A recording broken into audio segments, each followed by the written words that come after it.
yes. Loving the new intro. What up? What up? What up? Welcome back to the scorecard, the boxing scorecard, where I ask people to bring your scorecard and an explanation, not just simply your opinion. Um, don't forget, I'm here every Sunday morning, or most Sunday mornings, 9:30 a.m. Eastern time. If you can't catch the show live, you can catch us on any podcast platform that you listen to your podcasts on. And also, before I start the show, I got to give a big thank you to Boxing Canada, who gave me a big opportunity to be able to travel with one of the senior teams to an international tournament in Bulgaria. So I'll be leaving next week for that. So shout out and thank you to Boxing Canada for selecting me as one of the coaches to go help produce some more medals for our boxers. All right. Let us get right into it. I hope I didn't forget anything else in the intro. No. All right, here we go. So last night we had a super flyweight bout. Super flyweights. These guys are 115 pounds of fury. And we had the challenger. Let me make sure I read his name properly here. From Mexico, we have Argi Cortes Sanchez.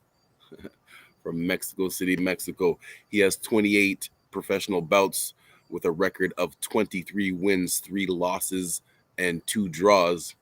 He has 10 KOs out of those 23 wins, so not exactly known as a power puncher, but still a good boxer with a record like that. Now, he went up against a very good boxer, potential Hall of Famer in Juan Francisco Estrada. Actually, I apologize. No, I got to pronounce the full name. Juan Francisco Estrada Romero. His nickname is El Gallo, whatever that means. Someone in the chat, tell me what does that nickname mean? El Gallo, ELGALLO. Yeah, he is also from Mexico. A Hall of Fame boxer with the trajectory that he's been going in his career. He has a record of 43 out of his 46 bouts. He has a record of 43 wins with only 3 losses with 28 knockouts. So Mr. Estrada is a very seasoned boxer. He has some very good wins on his resume. He's fought guys, not just fought them, but he has big wins against Roman Chocolatito Gonzalez, who's also a Hall of Fame boxer. He beat him. He also beat Carlos Cuadras. He beat him twice, actually. So some big wins there. And so these two guys fought last night, and it was a closer. It was closer than people thought it would be. Most people thought it was going to be a blowout for the Hall of Famer Estrada, but it turned out to be a very close one. El Gallo means the rooster. Thank you very much, your number one critic. Thank you very much. Good morning for tuning into the show. All right. Well, this is the scorecard, so let's get into the scorecard. So first of all, the official scorecards from the judges was 115 to 112. 2 of the judges had it 115, 112, and another judge had it 114, 113, all for Mr. Estrada. I had the score 115 to 113, also for Mr. Estrada. Eric, can you start the slides, please?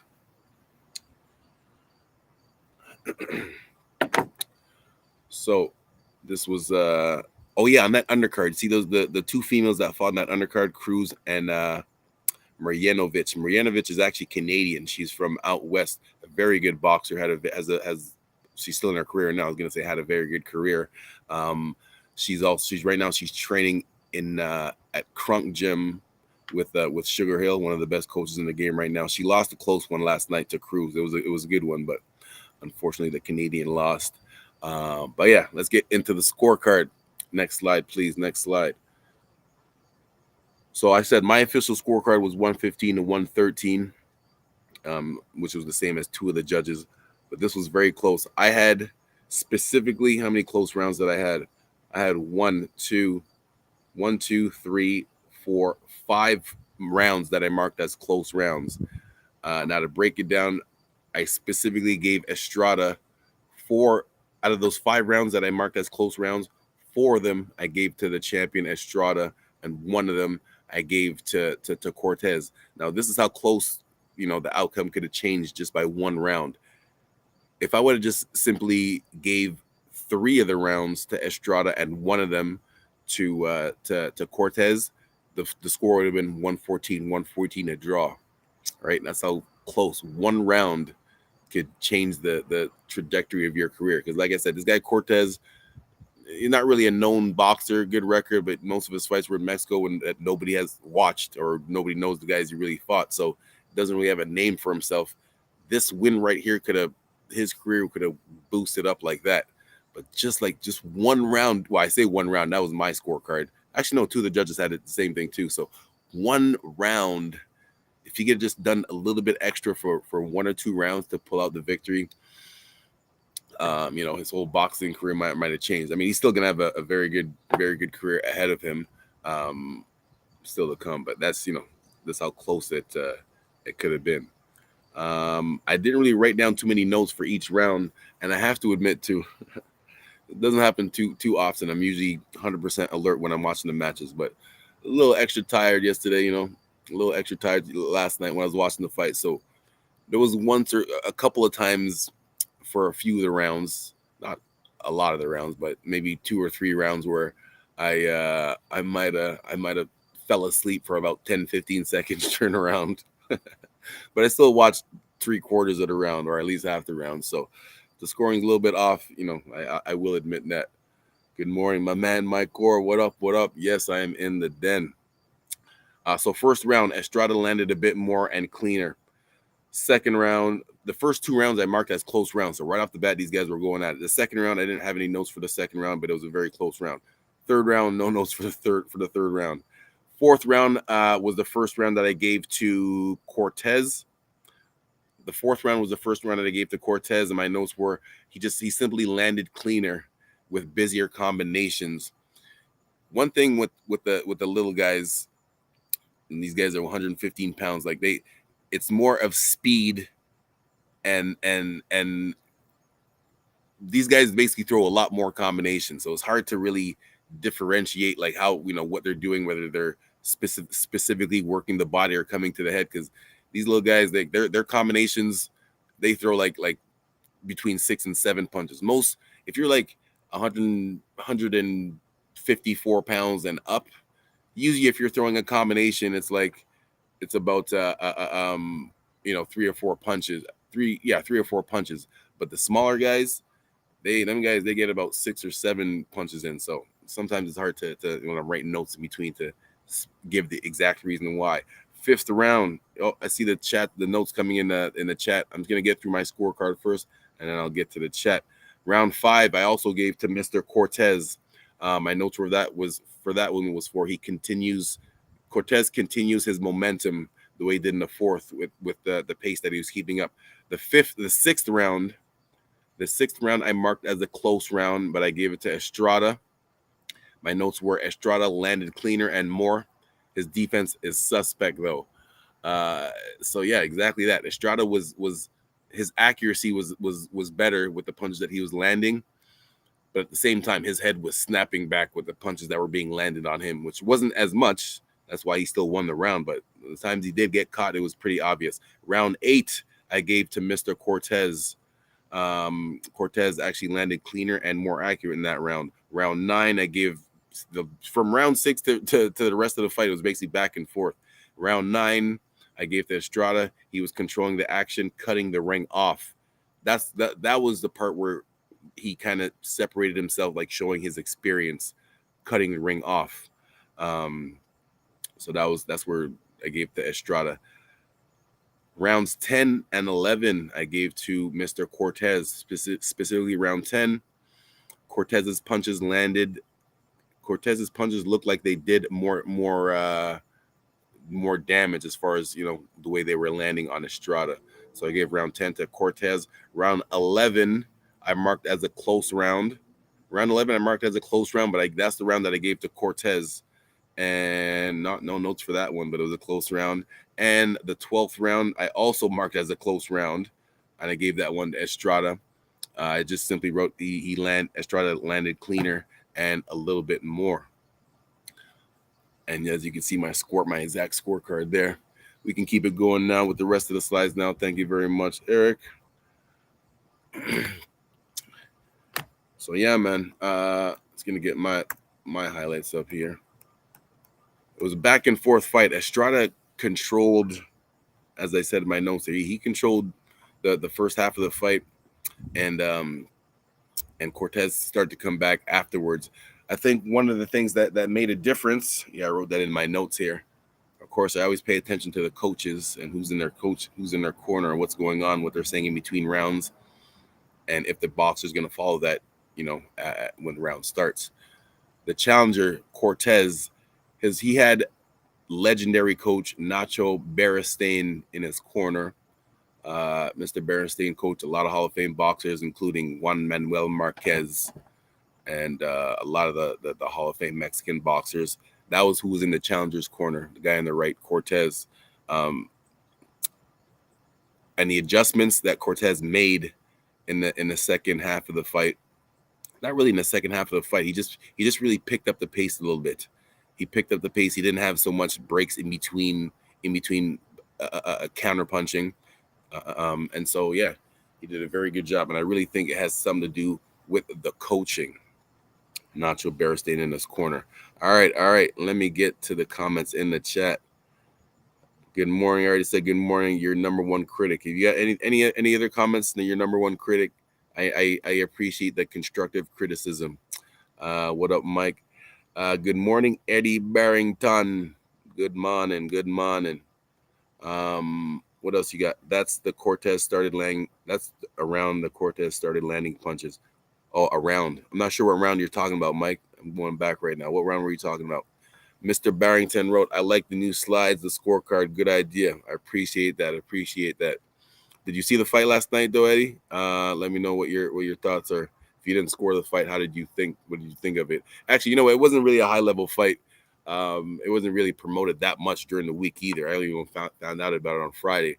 But, of course, I'm a boxing head, so I had to make sure to pay attention to it. Mike, it was the fourth round? Okay. Cortes started landing some good uppercuts in the fourth round. Yeah. Estrada did take a bit too much damage for my liking. Yeah, he did. And Estrada, especially being at his level. You know what? Actually, can someone, either Eric or Mike or someone, can you double check for me? How old is Estrada? The reason why I say that is because he's already had a long Hall of Fame career. I have to make sure to mention the Hall of Fame part. Show that respect. The reason why I'm wondering how old he is because, I say this all the time. When you're in your mid 30s, 35, 36 years old, in real life, that's not old, but in athlete's age, that is old. So I'm wondering if Estrada, the reason why he was getting touched up a little bit extra might be because his reflexes might be slowing down a little bit. He's 32 years old. Okay, so he's right at the end of his young years, of his young athlete years, I should be saying, right at the end of his young athlete years. So 32 years old, no, that's not old. I mean, that, he should still be defensively sharp and not get hit as much as he was getting hit last night against Cortes. Not taking anything away from Cortes, because like I said, he works hard and he has a great coach too. So I'm sure that Mr. Beristain had a big part in the way Cortes was stepping up to the plate. A relatively unknown boxer who hasn't really fought anybody significant on his resume, and he just went up against a Hall of Fame boxer in Estrada and performed very well. Like I said, on my scorecard and to the judges' scorecard, this kid was only 1 round away or 2 rounds away from winning the fight. 1 round away from making it a draw, 2 rounds away from actually winning it. So much respect to this kid. Do me a favor too, please. Can you find out how old Cortes is? Because if he's still in his 20s, I definitely am going to favor him in his next fight, because this was some great experience that he got in this one, fighting Hall of Fame Estrada. Someone please let me know how old Mr. Cortes is. Yeah. He is 28 years old. Exactly. Perfect. So he's I'm gonna make sure to keep my eye on Mr. Cortes. Cortes showed he got a bit of a chin. Yes, he definitely did. He definitely did because Estrada, the rounds that Estrada won clearly is because he landed. When I say he landed cleaner, they were very clean, like right on the chin, and Cortes withstood that. Um, Estrada has how many knockouts does this guy have in his career? Let me check my box record real quick. Estrada has 28 knockouts out of his 48 of his 43 fights. All right, and Cortes has 28 fights total. Estrada Estrada has as many knockouts as Cortes has total fights. Just to show you the experience level, and for Cortes to perform like that, and Cortes only has 10 knockouts himself. So not only has he not really fought anybody, but he's not known as a power puncher, and he performed like that. Yo, man, I really respect this Argi Cortes kid. I'm gonna make sure to pay attention to him. What is next? And great hand speed too. Yes, he did. He definitely had great hand speed. What is next? The champion, the I'm not sure about undisputed, but the person who I believe is the number one boxer of the little guys of the super flyweights is Mr. Jesse Bam Rodriguez. His full name is Jesse James Rodriguez Franco. He's from the USA, but like he's Mexican USA, so I still pronounce it the real way. And he only has 16 bouts, professional bouts. He's only 22 years old. He was born in the year 2000. I'm pretty sure he has to be one of the youngest champions in boxing. Born in the year 2000. This kid's already recognized as one of the best top boxers in the sport. Well, maybe not the top boxer. He'd probably be in most people, like I would say, top 25 pound for pound list. Jesse Bam Rodriguez has a record of 16 wins with 11 knockouts, and he's looked good in all of his wins. He's had some good wins already on his resume. He's beat Carlos Cuadras by unanimous decision. Who else? Edwin Reyes, Armando Vasquez. Anyways, he only has 16 fights. Carlos Cuadras is the biggest name on his resume right now, but like he definitely passes the eye test. The same way how people talk about Jaron Boots Ennis at the welterweight division, even though he hasn't fought like the top guys yet. You know, people are picking him to beat Crawford and Spence based off the eye test of how good he looks against these other guys, and that's the way what I see about Jesse Bam Rodriguez. So that's going to be interesting. It's going to be interesting to see him. He hasn't fought Estrada yet, so I'm assuming that one is going to be coming up soon. I hope that'll be a great one to have. Jesse Bam Rodriguez against Estrada. Don't forget Tanaka at that weight. You see, that's the problem. I do forget about some of these lighter weights because they're not on TV all the time, and they don't really promote them as much as they should. And Ioka. Yeah, man, the Asian guys, the Japanese guys, I forget where they're from. I know one of them's from Japan, right? But anyway, there's lots of little guys at that division. Let me see if I can pull it up real quick. What else? What other little guys are down there? Anyways, with that being said, I think at all those guys, both, Ioka, Tanaka, this new guy Cortes. They're all great and all great fighters, but my personal opinion is Jesse Bam Rodriguez is the number one guy at the division right now. Japan has the lightweights on lock. Yeah, well, that's like I said. There's not too many grown men walking around at 115 pounds. So over there, they're not as big as we're over here. So that might be the reason for that. But shout out to all the super flyweights. Don't get it twisted. These guys. Yeah, I know he's a real deal. The little guys do pack a hard punch. They do pack a hard punch. Yeah, man. So looks like this was gonna be a short one today. It takes a Yeah. We won't read that one. Shout out to my man Mike Orr every day on the Talking Fight YouTube channel, bringing up and coming boxers. And every Sunday at 4 o'clock, we talk about the knockout of the week. So that'll be later on this afternoon. But for now, that's it for the scorecard. Thank you very much for tuning in once again every Sunday, most Sundays, 9:30 a.m. Eastern time. The next 2 weeks, I'm going to be in Bulgaria. I know there's a little bit of a time difference, so hopefully I'll be able to come at you guys live. If not, we'll record it. But I'll be around because tonight, actually, we might do one tomorrow because tonight it's Sunday night. Tonight is a Andy Ruiz versus Ortiz, Luis King Kong Ortiz. So I actually might do a scorecard tomorrow for that. All right, man. Hit me up on any social media at Cedric Sports. YouTube Talking Fight, the #1 boxing YouTube channel on YouTube. Also check me out on YouTube, Cedric Sports Training. Oh, yeah, there's fights on tonight. Yep, just mentioned that. And yeah, hit me up on any social media at Cedric Sports. All right, man. Peace.